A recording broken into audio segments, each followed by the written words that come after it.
morning, good afternoon, everyone. Apologies for this slight delay. We've had some technical issues, which I hope are now resolved. Yeah, welcome to this very topical event that was organized by the Royal Society and the UK government to discuss the role that hydrogen and ammonia can play in Brazil's journey towards net zero. Really, really topical, something that everybody is discussing at the moment, a key enabler of decarbonization today. My name is Daniela Carneiro. I am the DIT's, the UK Department for International Trade Business Specialist for Hydrogen and CCUS. I'm based in London, although I'm Brazilian by birth, and I will be moderating the event today. Before we start, I wanted to bring your attention to a few housekeeping points. So first, to let you know that the event will be recorded and will be made available via YouTube. So please do keep your videos turned off and mute your microphone. Please do send questions in the chat function. We'll get to them at the end of the program. We have a Q&A session, especially to address what we hope is going to be a very lively discussion. And presentations will be made available after the event. We will now start with some introductions and welcome from our keynote speakers, which will then be followed by presentations. Can I please welcome our first keynote speaker, Mr. Simon Wood, Head of Energy at the British Embassy in Brazil. Simon. Good morning. And it's a great pleasure to be here. I want to pause and check that people are hearing me properly, because I know there's been, I'm hearing a lot of echo on the comments that, so if it hasn't been heard by everyone before, I did start off by thanking the organisers of this event, particularly the Royal Society, a key partner of ours in terms of scientific collaboration with Brazil, and the Brazilian Energy Research and Planning Office, who are a key partner for our regulatory and technology work here. So this, the work of our national hydrogen strategy, you'll hear more about. It builds on work already underway in the UK with something like 200 companies working on hydrogen fuel cell technologies and on world-leading fuel cell hydrogen production materials technology. And that, of course, relies on collaboration. It relies on universities working together. It relies on industry working together, and it relies on R&D collaboration, which is what we are here to do in Brazil. I'm lucky to work with brilliant colleagues leading science cooperation, bringing together our collaborative research strengths in hydrogen, as well as many other areas. Lucky to have a brilliant trade and investment team from our Department of International Trade, who are increasing their focus on hydrogen as we look beyond fossil fuels and the potential for business links. And we have our Brazil Energy Program, which is helping the Energy Research and Planning Office in designing that long-term development pathway and long-term planning framework needed for increasing take-up of hydrogen as a fuel source. So we're also working with through the program and with EPE and with UK counterparts on developing what's going to be the future incubation support for our SMEs to lead in this area. So I'm really excited to be here. I hope today's event is an excellent both exploration of and tribute to our collaboration. Thank you. Thank you. Thank you very much for your time. I'd like to now call Mr. Peter Bruce, Physical Secretary and Vice President for the Royal Society. Please, Peter. As you heard, my name is Peter Bruce. I'm the Physical Secretary and one of the Vice Presidents at the Royal Society, and I lead the Society's work on climate change and energy, and we're delighted to be involved in this meeting today. And as I said, everyone is very welcome. I apologise for some of the audio issues if you've experienced them, and I'm also conscious we're running a little bit behind time, so I'll make my remarks a little briefer than I had intended to do so. So I want to thank Simon Wood, the Consulate General Rio de Janeiro for his opening remarks, and also, of course, the wider mission, UK mission in Brazil. And I want to especially thank the SIN network, the Science and Innovation Network, and particularly Mariana Viga for all her efforts and her team's efforts at putting this event together. The Royal Society has had long and fruitful collaborations and interactions and discussions with Brazil, with the scientific community in Brazil, with the Academy of Sciences and other bodies in Brazil. And we recognize, of course, that Brazil is not only strong in science, but is of course one of the leading countries in the area, and has a huge role to play in the decarbonization agenda. Now, the Royal Society has been focusing very much in the last 18 months, 2 years, on the challenges of how do we mitigate carbon emissions, how do we reduce carbon emissions, and how do we adapt our planet and our society to accept reluctantly some level of warming that will indeed take place. And based on extensive conversations which I've had around the world with scientific leaders, we developed 12 policy briefing documents really addressing the 12 key areas of action for mitigation and adaptation. And Bill David, one of the speakers today, has been very involved in those activities, especially around the topic of the day, which is hydrogen and ammonia. So we're delighted Bill is with us today.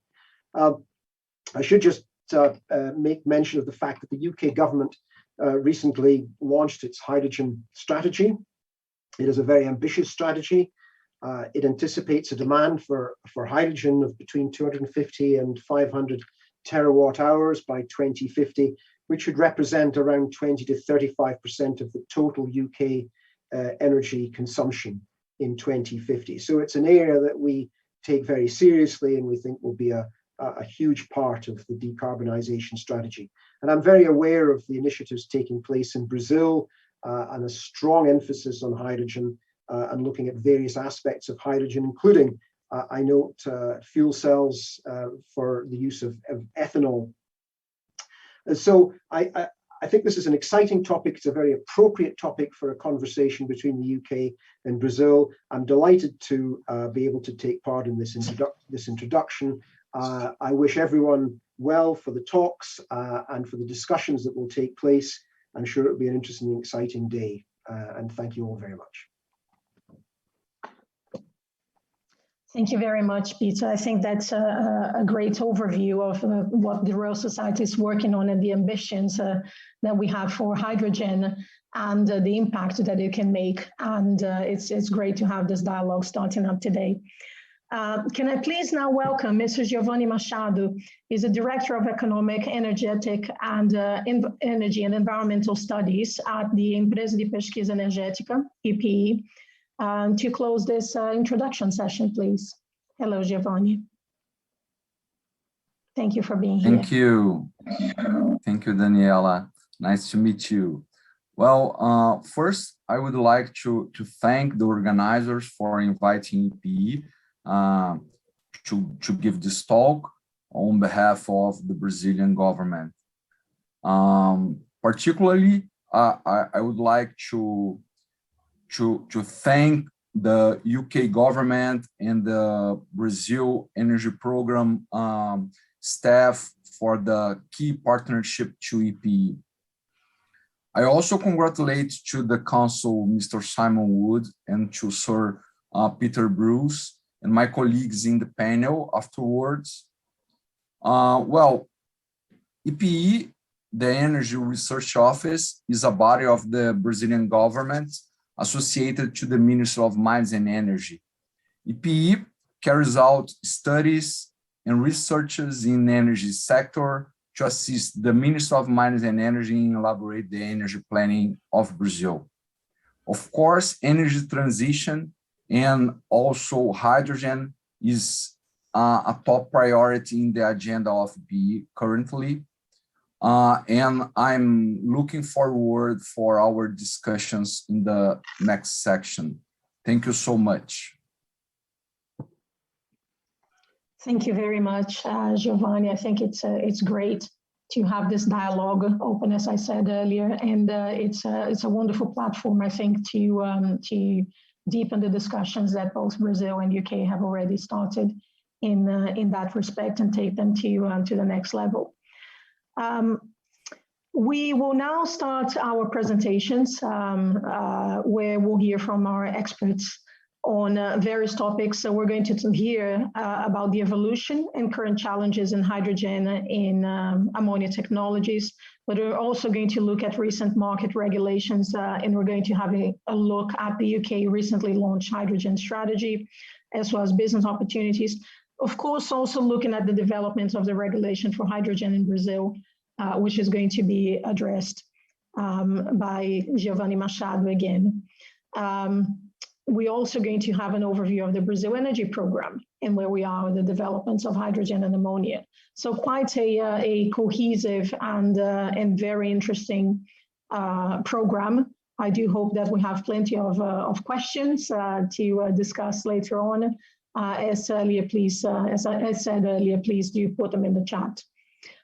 Can I welcome, please, our first speaker, who's going to be Bill David from the University of Oxford. Hello, Bill. Hello. Or should I wait for somebody to put the slides together?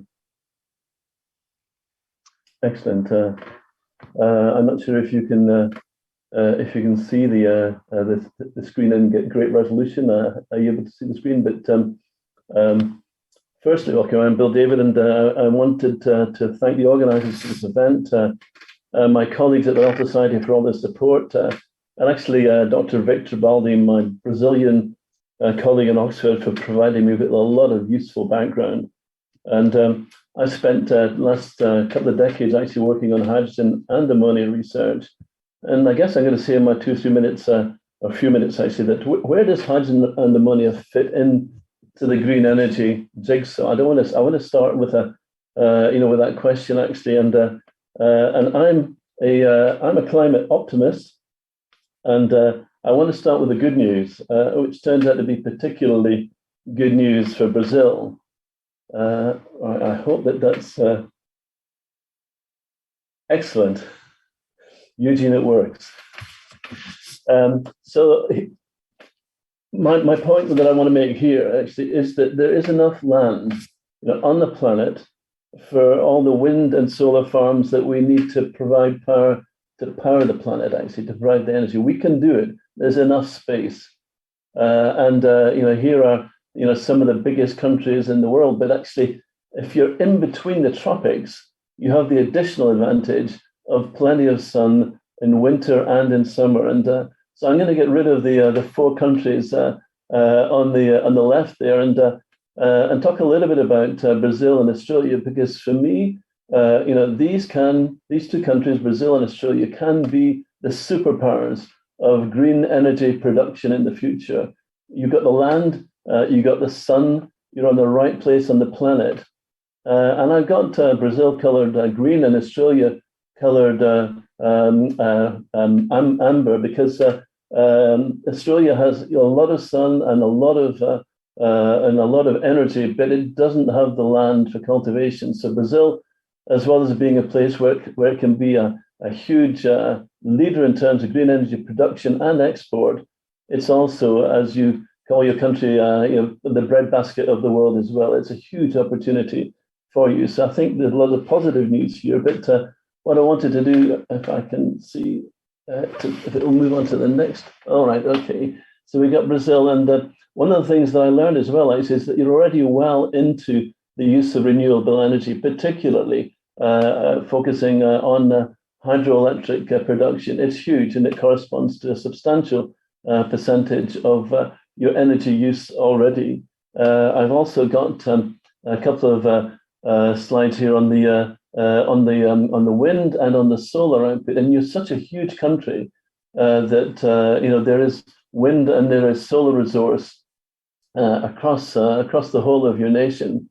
What's interesting, and the point that I want to bring out as well, actually, is that if you look at all the resources that you got here, and and all the elements that you're after pulling out of the ground, and I particularly want to focus on iron ore, you'll see, in fact, that there's really an awful lot of sun. This is down in Minas Gerais. Forgive me, I've not pronounced this correctly. It's down in the near Brasilia, and there's just a huge amount of solar potential here.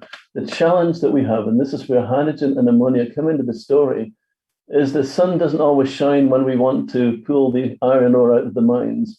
The wind is not always where the energy needs to be used. And while we can actually have enough wind and solar and hydro to actually power the planet, we need to get that energy into the right place at the right time to do the right things. And for example, all the mining that you do in Brazil, all the opportunities to convert that all to run on zero carbon fuels is a big challenge. And I'm going to talk about hydrogen and ammonia, but I'm going to talk about fuels in terms of storage of energy. And there, for me, ammonia has a huge infrastructure in place already. And then the use of energy. And I'm going to talk about the importance of hydrogen and ammonia mixtures.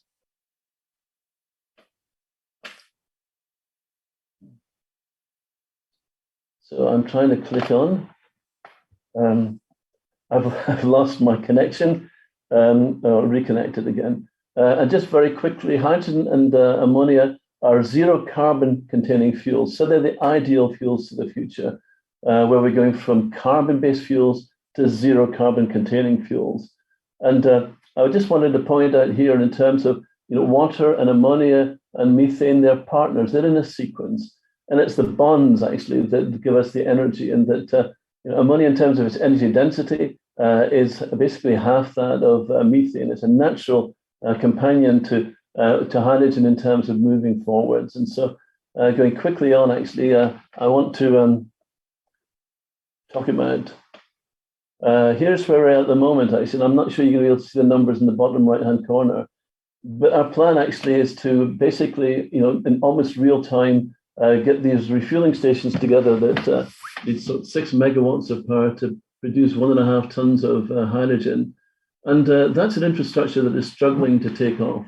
And what I wanted to do was to put against that actually the fact that if we actually look across the spectrum of zero carbon fuels from hydrogen to ammonia, there's a huge opportunity there. And the reason I put ammonia in is that it already has a huge established infrastructure. You can see the shipping lanes going all the way down the coast of Brazil.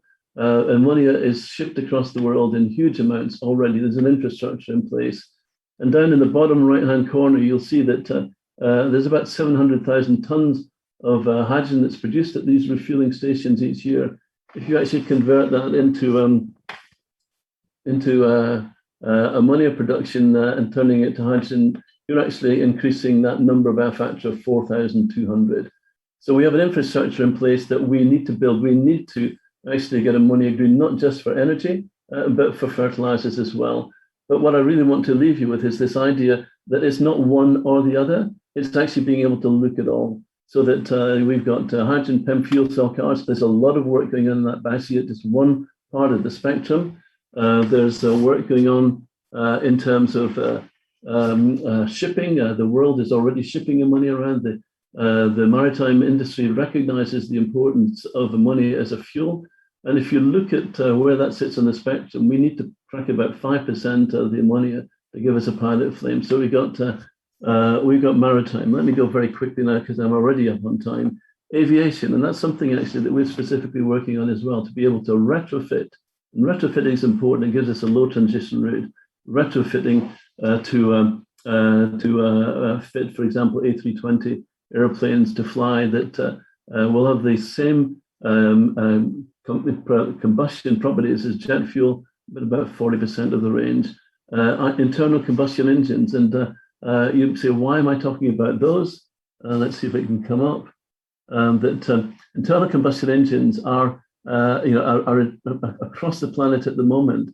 They're demonized, but if we can actually, and I think it's a technological challenge that we can complete, if we can actually remove the emissions and no carbon is in the hydrogen ammonia mixture, we've got all these opportunities to move into the future.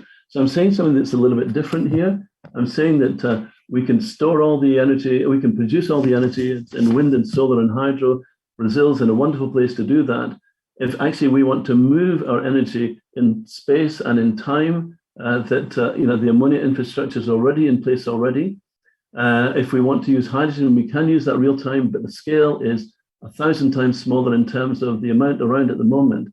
But it's the partnership of these two fuels together and the use of ammonia as fertilizer that helps us actually go a long way to solving the food-water energy nexus. And Brazil can be a leader in that. And I think it's a very exciting times for you in the future. So thank you very much. I'm Eugene McKenna. I'm from a company called Johnson Matthey. It's a very old company, 200 years old. It's changed an awful lot over that time period.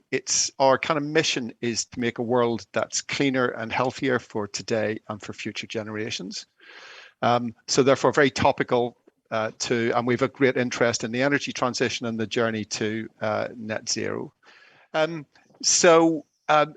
will have escaped nobody's attention that there's a real acceptance in the world now today of the climate emergency that we are facing. It'll be, many people have seen this coming over many years. It's also hugely widely accepted that the answer is a journey to net zero, so not emitting any net carbon dioxide. And indeed, lots of countries around the world, the majority of countries around the world now have signed up to a pledge, a target to get to net zero over a particular time frame.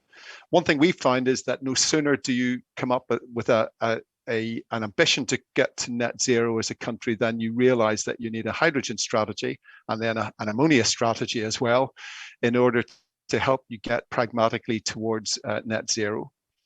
And that kind of is the background to three key transitions that we see taking place. So we've got a mobility transition taking place, so away from internal combustion engines towards battery vehicles and fuel cell vehicles. We have an energy transition taking place, moving away from carbon-based fuels into renewables. Clean hydrogen, that's green hydrogen and blue hydrogen from natural gas, where the carbon dioxide is captured, and biomass to fuel. And finally, there's one that doesn't get a lot of airtime, which is about the chemicals that build our world around us today and make the world modern and comfortable for us and make many of the materials that make it possible to emit less carbon dioxide. And I think that's a very important one as well. And what links all of these together is that they are enabled by hydrogen. So hydrogen is very important indeed. Now, hydrogen is dear to Johnson Matthey's heart. We've been involved in it for a long time. In fact, Mr. Johnson, who started the company right at the start, was good friends with William Grove and supplied him with the platinum to make the world's first fuel cell. This is 200 years ago at the start of the 19th century, and we've been involved in this ever since. Looking at, I think one of the areas, as I said, that has not got a huge amount of attention is the building blocks of the modern world side of things. We think a lot about fuels, but not so much about the chemicals that make the modern world. And if you've got green hydrogen, in fact, if you've got clean hydrogen, you've got a route to ammonia. Now, I'll talk a little bit more about it as a fertilizer at the moment, but once you've got into ammonia, you've got a route into chemicals that contain nitrogen. When you've got clean hydrogen, you've got a route into methanol, which is a route into chemicals that contain carbon and oxygen. But also when you've got clean hydrogen and clean sources of carbon dioxide, which you do have in Brazil, you've got a route through to hydrocarbons through Fischer-Tropsch synthesis. Once you've got clean hydrocarbons, you've effectively on the right there got a route through to all of the things that we currently get from fossil fuels. There's ostensibly a pathway through which we can move to a world that does a lot of the same things that we do today. So we don't have to put on a hair shirt and give up on a lot of our comforts. The trick is to have that without continuing to heat the planet and emit more fossil fuels. Now, ammonia has very traditional uses. Ammonia, again, is something very dear to Johnson Matthey's hearts. We make a catalyst that makes a lot of the ammonia that's made today. About a third of the ammonia is made with Johnson Matthey's catalyst. If you want a way to think about that is about a third of the protein in your body. You can pick your left leg if you like. Is probably got nitrogen atoms in the proteins that were fixed with Johnson Matthey catalysts, and that is a wonderful process.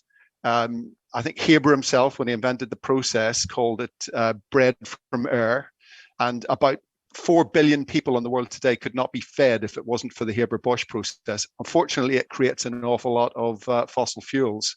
Now, with clean hydrogen, there's a route through to that ammonia without producing the fossil fuels. But another use for ammonia that's really opening up a much bigger market is the idea that ammonia is a very good carrier for hydrogen. I think Bill was talking about the fantastic location Brazil was for making green hydrogen and for making ammonia. One big reason for making ammonia is that it's quite difficult to transport hydrogen. So low temperatures, so expensive to move hydrogen. People are thinking about this a lot, but ammonia is a much easier thing to move at higher temperatures. And as you can see, ammonia has the advantage of having one of the highest hydrogen densities for the various molecules that could be used to move hydrogen about. It's not all plain sailing. The technologies that will make that green ammonia and the technologies that will crack it back into hydrogen again require a little bit more development. So this is thinking a little bit further about ammonia. So you can see at the moment, the ammonia in the world today is called grey ammonia, made from grey hydrogen from natural gas. If you capture the carbon dioxide from that process, you get a clean version of ammonia, blue ammonia. And if you make it with green hydrogen in the first place, you can get green ammonia. And those flow through into those traditional processes to make fertilizers and to make chemicals. But the huge new opportunity is in using that ammonia for things like one particular area that's very attractive is marine fuels, but also into power generation. And as I say, some of those will require a little bit more technology development before they come of age. Just reiterating what Bill said, huge opportunity for Brazil to be involved in deploying these technologies that will help enable the energy transition. I think with that, I'll hand over to Giovanni. Hello, everyone. Well, first, thank for changing the order. I have another event afterwards, so I apologize about that, and I think to change the order. Can I have the presentation in the screen? Okay, let's go.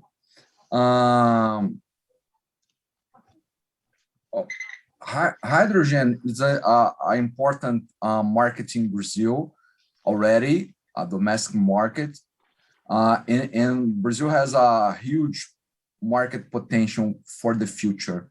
Just to bear in mind, by 2030, 65% of carbon emission in Brazilian energy sector will be from industry and transportation. So those are hard to abate sectors, and where hydrogen and ammonia could have a key role.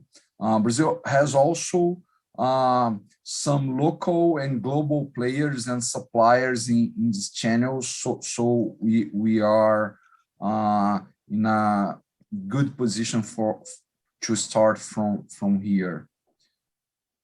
The government support to hydrogen R&D and innovation is not new. There's a long-term commitment to hydrogen, and those brought some results already. So there are programs, plans, white papers, and resolutions from the Energy Policy National Council. This leads to capacity builds and some investments in technologies, devices, and process. And more important, it brought some startups from this process. Recently, we just released in Brazil the Brazil National Hydrogen Program, the PNA2, and this is works with 6 ACEs that ranges from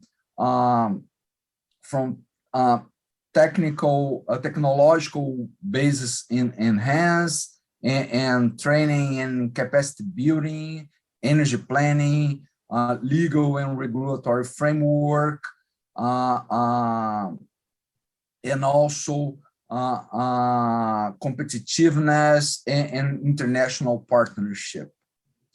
Of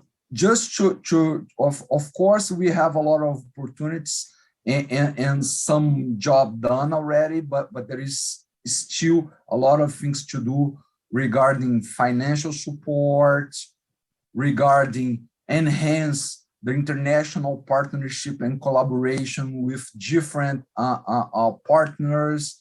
UK has been a very key partner for us because we have some similarities in the energy sector regarding a strong position in oil and gas and a huge potential and share of renewables in the energy sector.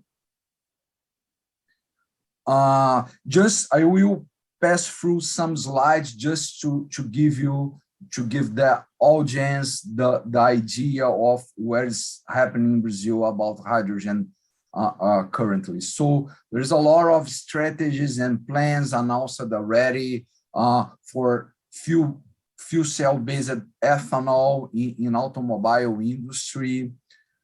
There are some also strategies and plans announced in hydrogen in the power sector in different areas of Brazil and through different kind of technological routes. Okay. Also, for hydrogen and green ammonia all over the country, I would like to emphasize the announcement last week of Raízen, a joint venture related to Cosan and Shell. They closed a deal, a 5-year deal with Yara, the international fertilizer company, to provide biomethane to produce hydrogen and green ammonia in Brazil with a very well-positioned in logistic terms for providing the marketing, the agribusiness marketing in Brazil. And also, there are those high-scale green hydrogen projects announced that all them together amount to over $20 billion.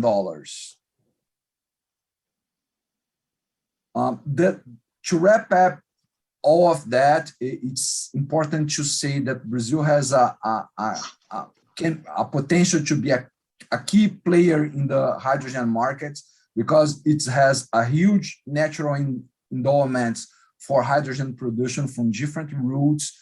The government committed to hydrogen, as I mentioned before, a sound regulation and business environment to energy sector, fair human capital, technological skills, and logistics to key international markets, as well as several opportunities to produce hydrogen all over the country with a decentralized or centralized approach, depending on what kind of market to be focused on.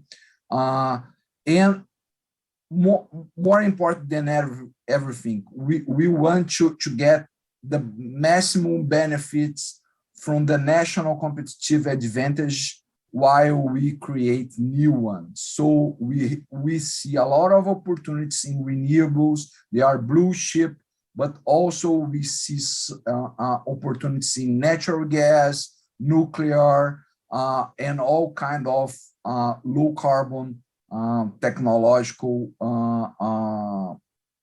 routes for hydrogen production. Of course, it's very important to us. We are very open to international partnership and collaboration. This will bring a lot of opportunity to us. So that's my say today. Thank you so much for the opportunity. Thank you very much, Giovanni. We'll get soon to Gilberto. I just wanted to pick out, I think there's some really interesting points coming up here. One of them that you mentioned being technology neutrality, and the fact that in the UK we are pursuing a twin track approach where we're looking to be technology agnostic and develop blue hydrogen basically through carbon sequestration, as well as green hydrogen, which is essentially through the production via renewable energy sources. And of course, Brazil also has quite a lot of potential for blue hydrogen, to the extent that it's got a number of fields offshore, some of which are decommissioning, and which could be particularly well suited for the type of CCS activity that would enable the production of blue hydrogen. Can I call please now Gilberto Zanuzzi, Energy Systems Specialist from Unicamp, Universidade de Campinas. Hello, Gilberto. Hi, good morning, everyone, and thank you for inviting me for this event. If I could share my presentation, when I see it on the screen. I am heading the Brazil Energy Program, which is a UK funded program, and I'm going in the first slides just to briefly, can you pass on please the slide? I will briefly explain the program. It's a program done in consortia with, it's led by Adam Smith International, but includes FGV, I-17, it's a non-profit organization, Brazilian based. CLT is a British company partnered with us, and Hubs is also a technology-based company here in Brazil. The Brazil Energy Program has the objective to accelerate the energy transition, but also to explore this transition as an opportunity for inclusive growth and gender diversity. So it's based on these 3 SDG goals, and all our program is monitored towards these objectives. Can you move on, please? Yeah. So I'll briefly talk about, it's a larger program, so I will dwell more on the low carbon hydrogen, but we do have activities on biofuels, mainly looking at biodiesel. And then I just put some keywords there. We are looking at the chain of custody of grains, land use. And this is the whole idea is to reinforce the renewable mechanism that we have in place for biofuels in Brazil.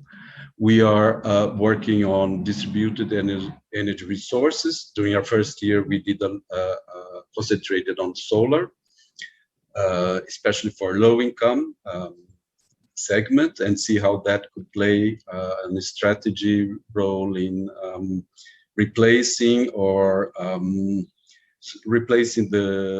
what we call the subsidies that go to the social tariff. We have another important effort related to waste to energy, and we are not only evaluating potentials, but here also we are working with EPE in that area. We are working with companies interested in biomethane. We are working with the regulators, state regulators, to enhance the open up the market for biomethane. Offshore wind is another strand. We did a lot of work in the first year, and now we are concentrating on the value and innovation chain for offshore wind. And the low carbon hydrogen is the one that I'm going to talk a little bit more, but it's a legacy from our initial strand on natural gas reform markets that we had in the beginning of the program. But now it's concentrated and is dealing with the blue and turquoise hydrogen. We have two big, I think, cross-sectoral ways to work. The JASI component is the gender and social inclusion aspects. So all of our activities, they have to show impacts on social inclusion and gender equity. Energy innovation platform is another initiative we had with the MME and EPE, and that also helped to frame the hydrogen program that Giovanni just mentioned, and that has had a BEP participation. So can I have the next slide, please? So now, regarding more specifically the BEPS work on hydrogen, we are working with the blue and the turquoise hydrogen. The blue hydrogen is the route that we process natural gas, and we have the carbon and capture storage technologies as well. We have this quite a big team. We have the researchers and people from the Research Center for Gas Innovation. That's a Shell and USP Universidade de São Paulo Research Center based in São Paulo. And they are mainly working on the two technical nodes. We are collaborating with EPE on the blue and the turquoise hydrogen. So we are co-authoring these two technical notes with EPE. Apart from that, we have two teams, one working on the JASI issues. So we are looking at the value and innovation chain of the hydrogen pathway, and trying to see the ways that social and what are the impacts on social and gender issues that could be related to these activities. CLT and hubs are looking at and this is linked to the JASI effort. They are looking at the value and the innovation chain. CLT is looking at the international and UK perspective. So that's where we want to see the role of small and medium companies, startups, innovation clusters, how they have played out their role in the UK and some key countries that we chose. And hubs is doing the same thing here for Brazil. We are using the gray hydrogen as a reference here in Brazil, but we are looking internationally and see how the innovation has, small companies have participated, small and big companies have participated in the effort of developing the production chain for blue and turquoise hydrogen. So the BEP team is a smaller team. We are overlooking everything together with my colleagues at the University of Campinas. And so they are helping to, coordinate the different work teams and the different topics we are covering under this umbrella. Okay, we move on, please? So this is the big team that we have working on blue and turquoise hydrogen. We are producing 3 big sets of outputs.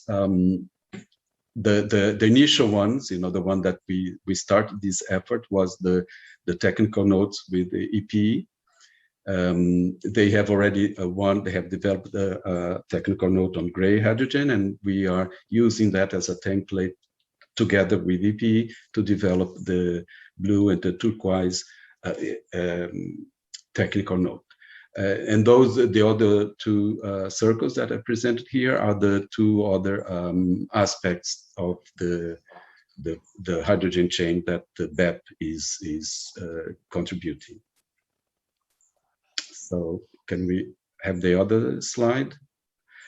This Giovanni also presented, and that's the wider picture of BEP's intervention. We are mainly, the technical notes will mainly address the X1, the more deep technical aspects of the blue and the turquoise hydrogen, but we will also be dealing with capacity building, planning, market development.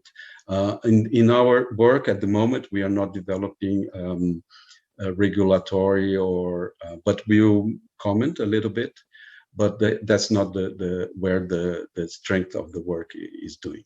And of course, the international collaboration is what we also want to bring as something for not only EPE, but also for MME and Brazil. So the whole BEPS work is framed under the national program. This is just to highlight the path that we are more concentrated during the time and the resources that we have. So we are following the path from natural gas. We are concentrating on the production, and those are the two technical routes that we are following: the blue and the turquoise technical route to produce hydrogen. So with the blue, we do have the component regarding CCS and CCUS technologies, and with the turquoise we have the black carbon, the solid carbon, which is produced, and that's more or less the scope of BEP's work regarding hydrogen, and as you can see, it's related to the natural gas. It's the blue, or what we call the low carbon hydrogen. This should contribute towards the Brazilian perspective of several colors of hydrogen that the country can produce. So this is an overview of the technical note. Those are the sort of the outlines. We are nearly halfway, I guess, with the blue and the turquoise. So we are only the main technologies. We are so looking at some foresight. We are looking at economic and market, but not but mostly related to the type of hydrogen route that we are dealing with. So this is the layout, the outlines of the technical note. We are producing a similar technical note. If you can move to the other slide, is related to the turquoise, which is mainly a pyrolysis technology. If you can move to the next slide, please. Yeah, and similarly, it's going to follow the same template, which was used for the gray technical note that EP already produced, and this is the second technical note we are collaborating with. I am moving towards the end. So basically, we will have, this is the Brazil Energy Program webpage, but I just want to finalize saying that we are going to deliver to EPE and to MME two technical notes and reports regarding our analysis of the value and innovation chain, the domestic value innovation chain, that what we have and what are the gaps that we need to develop. And we will have as a reference the international experience on this particular sector, that I mentioned, the blue and the turquoise hydrogen production. I thank you very much for the opportunity, and we are available for questions, if any, and I'll be happy to answer. Thank you very much. Thank you very much, Gilberto. I think that was a really interesting presentation. It's amazing how much is already happening, and also how much opportunity there is to do more. Thank you also to Bill, Eugene, and Giovanni for their presentations. I think it's fantastic that there is an opportunity for Brazil to become a clean energy superpower. It's a country that has got an abundance of natural resources, which could very well position it in the clean energy stage in the world. I think a couple of other things that I noticed is one, hydrogen and ammonia are not necessarily new quantities, but of course there are new ways of applying them beyond what has been traditionally done, with some really key opportunities in certain sectors like marine and aviation. But it's also great to hear that there is already such good existing infrastructure, particularly in ammonia, which, as one of our speakers noted, is being considered as a carrier for hydrogen through long distances, and indeed opens up export opportunities for some of those projects that we saw already being looked at in Brazil. A lot of momentum with the release of the PNH2, with a lot of R&D projects, and indeed with the deal that was announced between Raizen and Yara. Like I said, it's great to see that there's already the level of cooperation between UK and Brazil, and of course we want to see more of that. That would be fantastic. We have a number of questions here coming up. Please do continue to put in your questions. I will start with one for Eugene, please. So Eugene, the question is, says, I don't know if this will be considered along the presentation, well, maybe it wasn't, but what about the NOx that comes out from ammonia combustion? Are there any options to tackle this problem? So I think all high temperature combustion processes can produce NOx, but there are treatments for taking NOx out of the streams that come out of all combustion processes. And there's a lot of work going on, for example, in hydrogen combustion, which happens at higher temperatures than methane combustion, to make sure that the NOx is taken out of the streams at the end. So it is an issue, but one with a well-known solution, which is a kind of post-combustion NOx reduction, catalytic post-combustion reduction, which is something we do a lot of in Johnson Matthey. So I think about a third of the catalytic converters on the back of cars in the world come from us. And over the last 30 years, the amount of NOx in those emissions has reduced steadily. There will be a bigger emphasis on that, on what's coming out of stationary combustion sources as well. So an issue, but a soluble one with a well-known technological solution. Thank you. That's very helpful. I'll stay with you, Eugene, because we have another question on ammonia, and it's quite a long one. So I'm just going to read it out for you. It says, is it now accepted that the ammonia matrix is an early route to decarbonization? Ammonia can be used as hydrogen carrier over longer distances, as the cost of transporting cryogenic H2 is prohibitive. And with renewable electricity in Brazil at about $20 per megawatt hour today, green ammonia could be produced at a 50% premium to gray. How applications for green ammonia evolve as a hydrogen carrier with a premium that reflects its use in the new applications? Shouldn't we be thinking about ammonia as more than chemical feedstock or fertilizer, which I think we are? Without cracking back to H2, we should think about direct combustion and hydrogen and ammonia mixes. There's a few parts to that, question, but that question, a lot of the answers are yes. So none of this is certain because it's about how the technology develops and how costs develop as well. So there are many things that make it more attractive to move ammonia rather than hydrogen over large distances. It makes it particularly attractive, for example, as a marine fuel, where it's much easier to have ammonia on board rather than having hydrogen on board. But there are penalties if you make ammonia from hydrogen and then you turn it back into hydrogen again with cracking. You have to give up a sizable proportion of the energy that was in the hydrogen to begin with. So that needs to what you save in transportation needs to make up for the energy that you lose in going into ammonia and back into hydrogen. If you use ammonia directly, clearly you don't have that problem.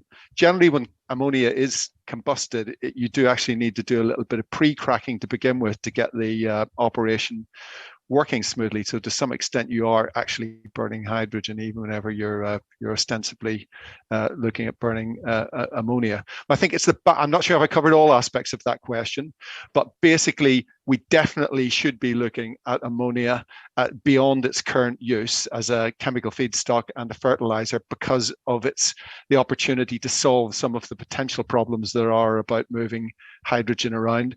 I think it will be different for different parts of the world, but if I look at Brazil and Australia, I would say huge opportunity to move clean hydrogen from those sources where clearly lots of sunshine that can make clean hydrogen, then turn it into ammonia to move it.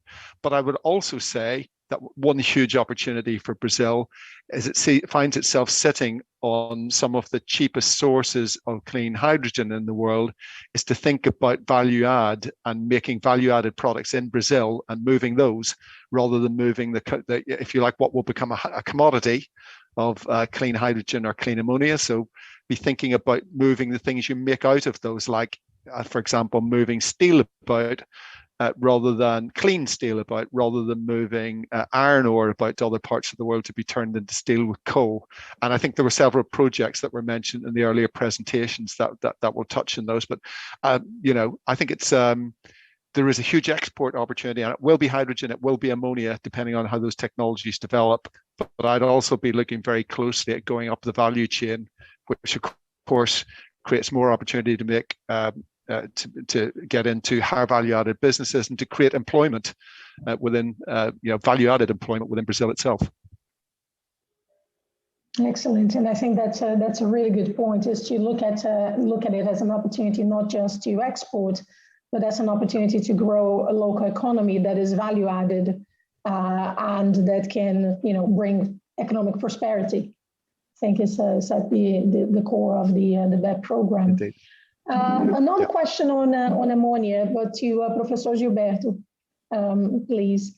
So the question is, if ammonia is generated in Brazil using renewables, hydro, wind, solar, will it be used as a fuel in the country or as an export opportunity? So what are we looking to? And I think it goes back to some of the research.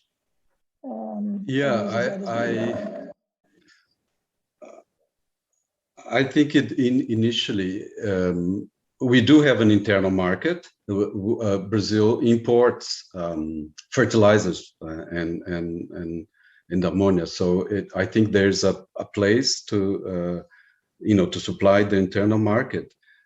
But it may be more interesting to look at the green ammonia internationally, and that will take a bit of time. So I think both. I think we should start internally, to provide or to replace the existing gray ammonia or the fertilizers that are produced here and used in the country. But in the long run, I think the international market is also very interesting, and we are not we are looking into that as well. So I hope I have answered. Thank you. We have a couple of questions for our UK speakers, and it's more related to green hydrogen. So one is around any UK initiatives to produce green hydrogen using nuclear, to produce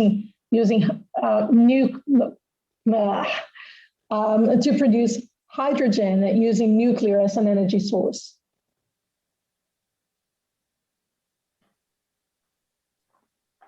Perhaps I can answer that one. The UK has come with a 10-point plan from moving into the future and going green. One of these 10 points is nuclear, and the use of nuclear to produce green hydrogen is one of the options. There's a slight struggle with the current generation of small modular nuclear reactors, which are being favoured at the moment. That you want the temperatures to be a little bit higher. So in principle, that you could do direct thermolysis, splitting water just by heat. But yes, it's one of these things that's been discussed. And I guess, I mean, I want to say, when we're talking about the possibility of nuclear, this is the decade where we should be exploring all the opportunities. I think one of the points that Eugene and I have been trying to make actually is just look at what's there at the end of the story. Is it synthetic chemicals? Is it ammonia? Is it sustainable aviation fuel?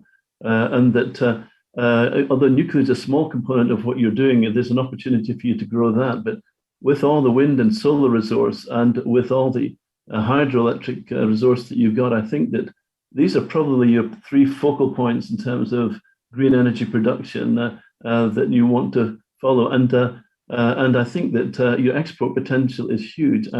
I'm just going to again reiterate the important thing that that Eugene said about not just getting the iron out of the ground, but having hydrogen nearby and being able to turn that into steel, and then exporting that high value chemical, exporting ammonia for fertilizers, exporting sustainable aviation fuel, and all the other things that that you can do that will actually provide green high value products for the world. Europe's a much smaller place, a much less sunny place. You've got a huge opportunity. You've got a market sitting on your door, actually, where you can be and should be one of the giants of the green industrial revolution.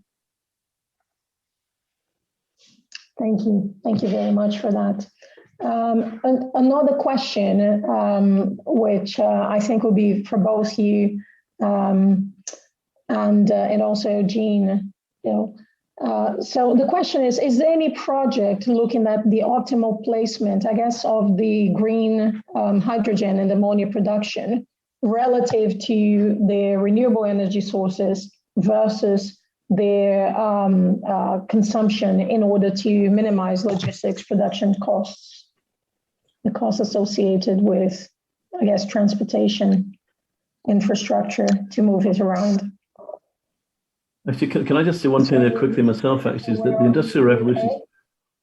Industrial Revolution started in the UK partly because, we came up with this idea of an efficient steam engine, but actually in the UK started around the coalfields and around, the rivers, actually, the cotton industry in Manchester, the steel industry in Sheffield, all that started where the energy was actually, and that, I think in a global way is the way that we'll be going. You actually produce the goods where you have the energy, and you've got that in abundance in Brazil over a huge area of land. And I think, again, I'm reiterating what I've said and what Eugene said as well. You do it where it's actually where the energy source is, if you possibly can. You minimize the transportation, particularly of hydrogen, because it's such a challenge. But if you don't have to transport it, you're there and you transport the high value products, whether it's chemicals, or ammonia, or sustainable aviation fuels and things like that.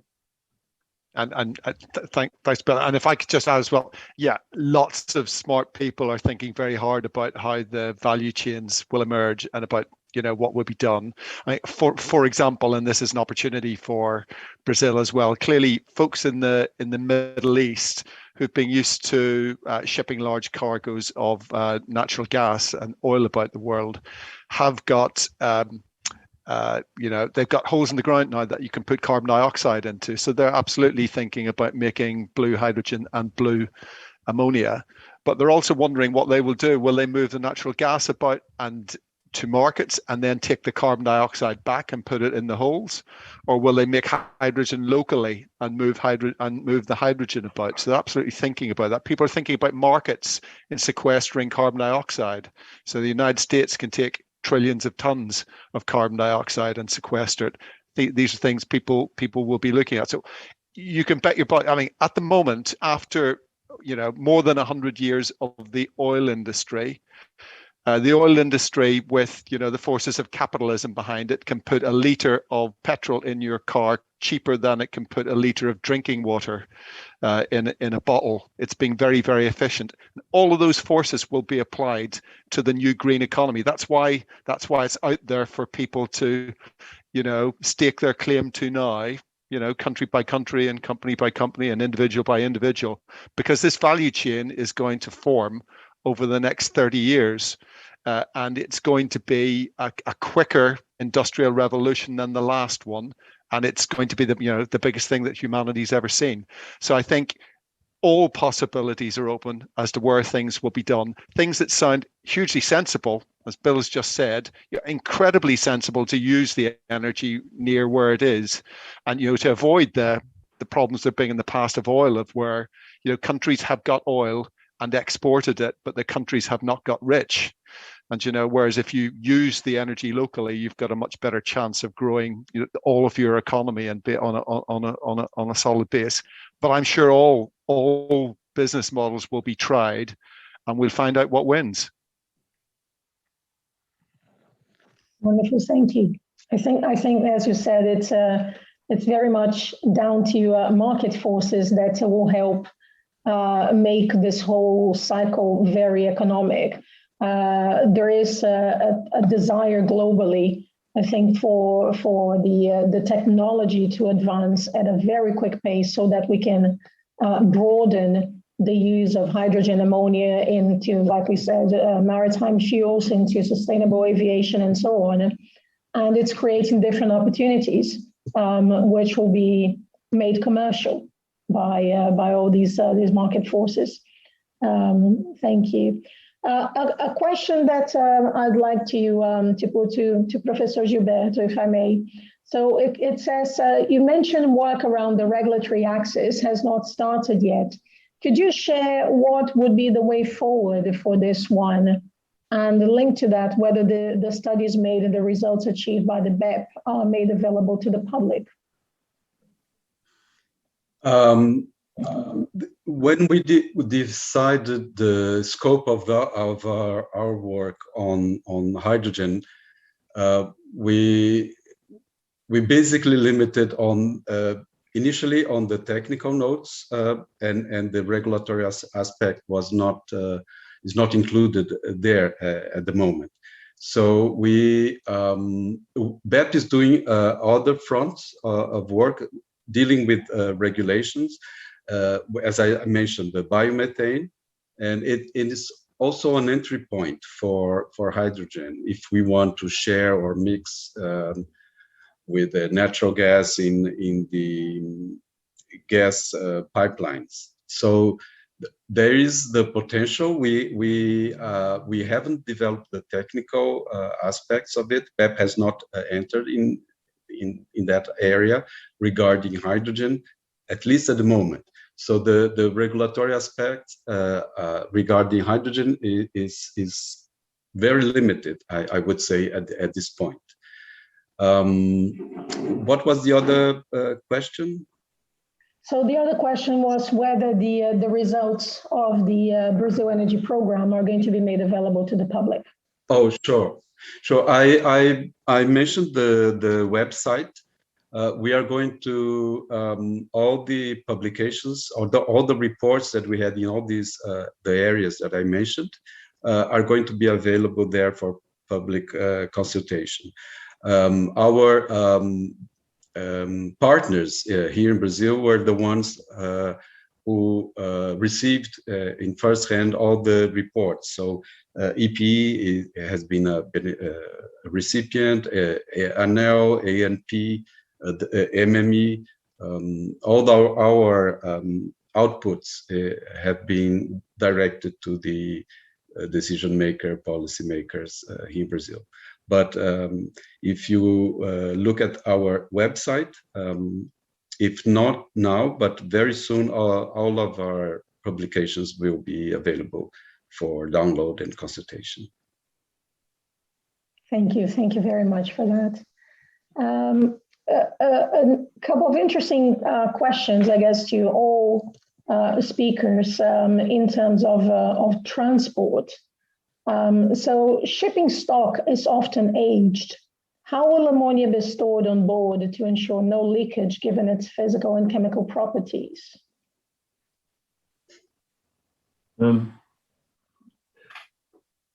Just a quick one there, actually. I mean, it's already stored on board, actually, as a cargo. So it's really, it's not really, I mean, there are different regulatory aspects of it being a fuel or being a cargo, but that's I would say, a solved problem. We have a lot of problems that we do and challenges that we still need to solve.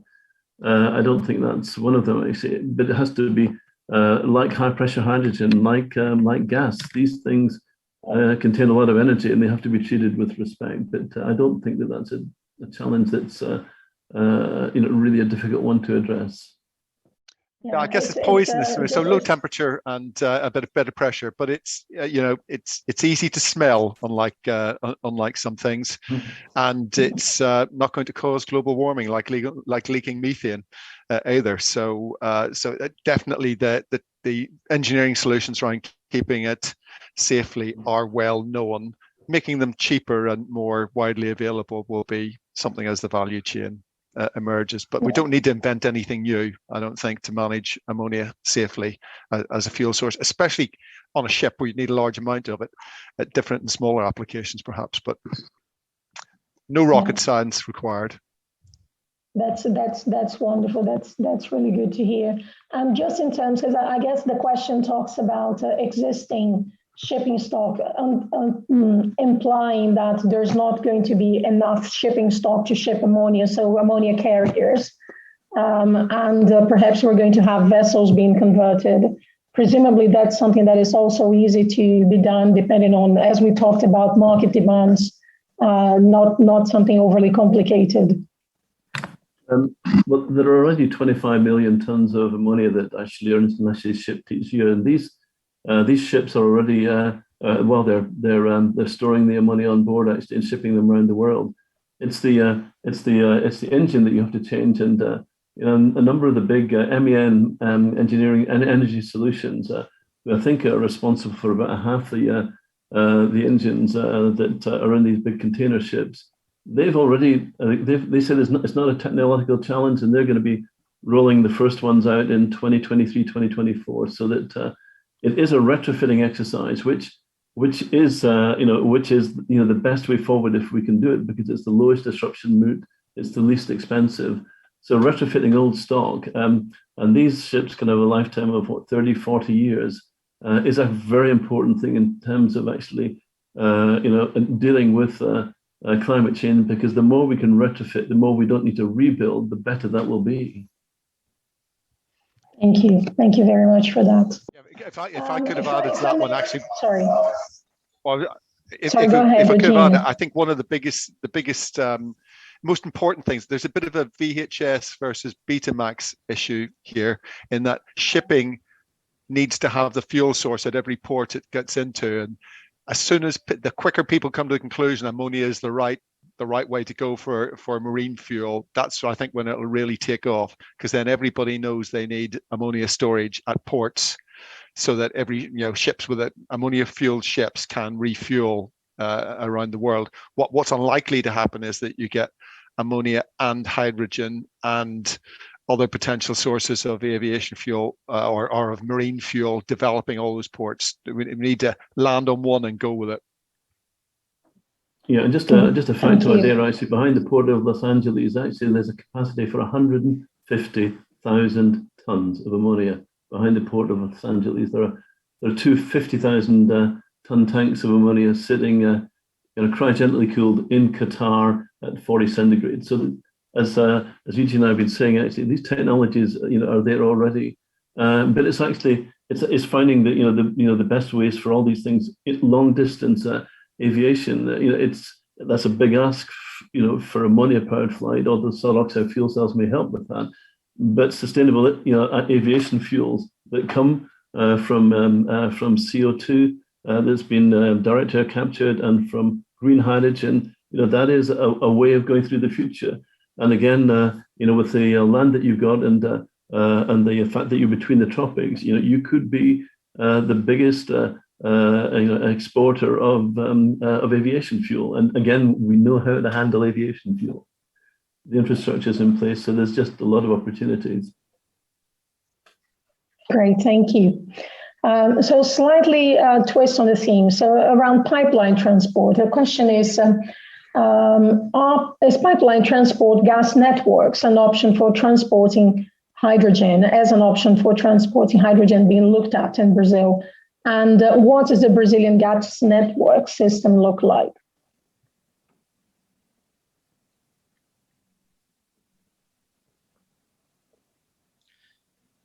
Who would like to go first?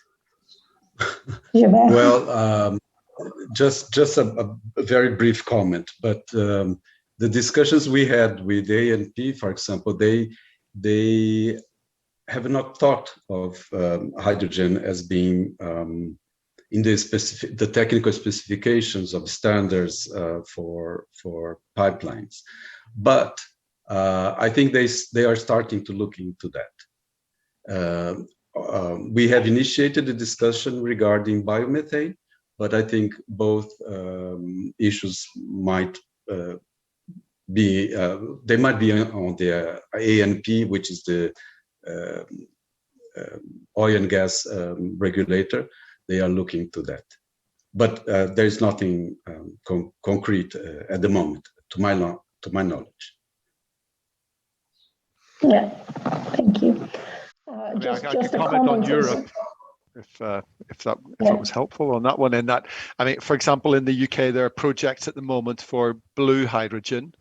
One in the northwest of England that intends to put 20% hydrogen into the gas system, and that can be done without changing the end applications like heating and cooking at home. Germany, for example, has an extensive network of hydrogen pipelines that for industry that have been developed over many years. But sometimes I think we mustn't think too much in the immediate future. This is going to be a transformation, and in the United States, people are looking at the pipeline companies are looking at the business opportunity of moving hydrogen around, and they're looking at the business opportunity of moving carbon dioxide around. So this is not just a problem, but a business opportunity.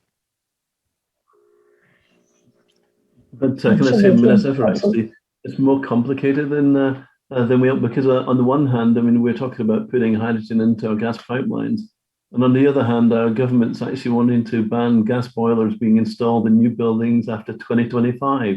So it's actually certainly in the UK, there's a lot of push against putting hydrogen in pipelines, but there's also a lot of support behind it. So we'll just have to see how that one pans out.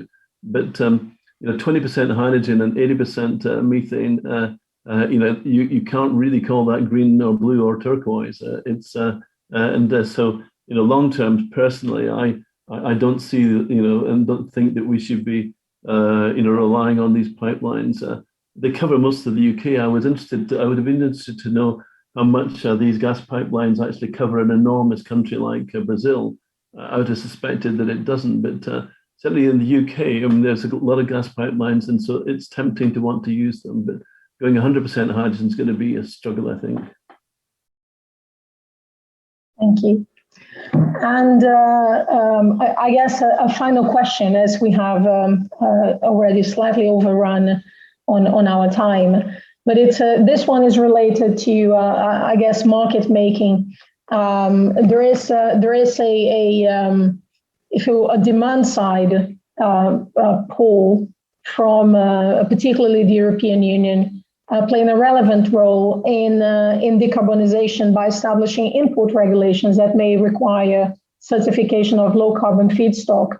Have you got what are your thoughts or views? What do you see coming on that front?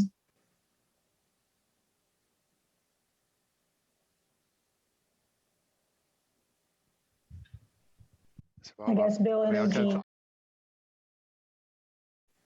Unless you want to nominate, I'll happily say, once again, I think I'll nominate you, please. Okay. I would say I think that regulations will be important at the borders, because if there aren't regulations at the borders, people will do the right thing within a border, and then they'll be undercut by high embedded carbon imports. So I think there has to be carbon taxes, and there has to be regulation around the embedded carbon in all materials that get imported into countries. And whenever that happens, that's what will create the huge opportunity, because, if Brazil, for example, can produce the low embedded carbon materials and fuels at a lower cost than elsewhere, then they'll get a very favorable treatment at the border compared to local production. So I would view it as it is bound to come, and it's an added opportunity for countries that have potential sources of very efficient production of green hydrogen, for example, or blue hydrogen. Yeah, if I can say that as well, actually, that can I just very briefly say on that one, actually, that when you see gas prices spiking, and certainly they have in Europe, the fact that a country like Brazil with solar and wind resources can probably produce the cheapest green electricity amongst the cheapest green electricity on the planet is a huge opportunity, as you see, when you go to high value products that they end up with a very small amount of embedded carbon in them, for example. That's just a huge opportunity for you, because it's certainly going to be very difficult in Europe to come up with green electricity that's going to be as cheap as what you'll be able to produce in Brazil. Yeah, I just would like to add that this would be fantastic, to boost the opportunities that already exist here in the country. There's a variety of sources we can use to produce, and it was mentioned by Giovanni, like biofuels, solar, wind, and biomethane. So there's a plenty, and this kind of regulation would really boost and create a very strong value chain for low carbon energy carriers from this country. So this would be a good opportunity for us. So plenty of opportunities. I think that that's what I'm hearing. There's plenty of opportunities for Brazil to leverage its position, its geographic position, its natural position into being a clean energy superpower. I think that's how it was put earlier. And indeed, in using that sort of raw material to produce value-added products, we talked about low carbon steel and so on and so forth, and really sort of supporting the economic growth in that respect. Thank you very much, Bill, Eugene, and Gilberto. Thank you for your time. Thank you for sharing your knowledge. And thank you for a very lively discussion. Thank you also to everyone who contributed with the presence today. I believe we had in excess of 350 individuals signing up for today's webinar, which I think only shows the level of interest that hydrogen and ammonia are generating as energy sources or energy carriers, if you will. I'd like to invite now Mr. Simon Wood to just say a few final words before we wrap up for today. Simon, thank you. Thank you, Danielle, and thank you, everybody. Thank you to the speakers. I found that fascinating. I learned a lot from it myself. And thank you to everyone who's joined. It was great to see such interactive participation and so many questions being put to the panel. I think Daniela actually covered, what my reflections too about the potential, about the huge opportunities in Brazil in terms of the natural resources, the technologies, the range of potential uses and sectors for both hydrogen and ammonia. So I think I hope everyone has found that useful. I think what I'd come back to is a point I mentioned at the start. It is particularly relevant for us that this is happening 1 month out to what will be one of the biggest conferences the UK has ever hosted, and hopefully something of real global significance in the shape of COP26. And our key aims there of providing a framework, a platform for climate action, climate ambition, and the bringing together of expertise and technology. So I think it's important. Everyone talks about COP26 as a summit. It's not a summit. It's a platform. It's a milestone on that future to a kind of lower carbon economy for all our countries. So thank you again, and yeah. Thank you to the organisers, thank you to Royal Society, thank you to EPE, and back to you, Daniela. Thank you very much, Simon. So thank you everyone again. It was, I think, a great hour and a half that we spent together. Apologies for the initial technical issues that we suffered, but thankfully they were resolved. And I look forward to discussing hydrogen and ammonia in Brazil-UK cooperation again in the near future. Thank you very much, everyone. Bye-bye.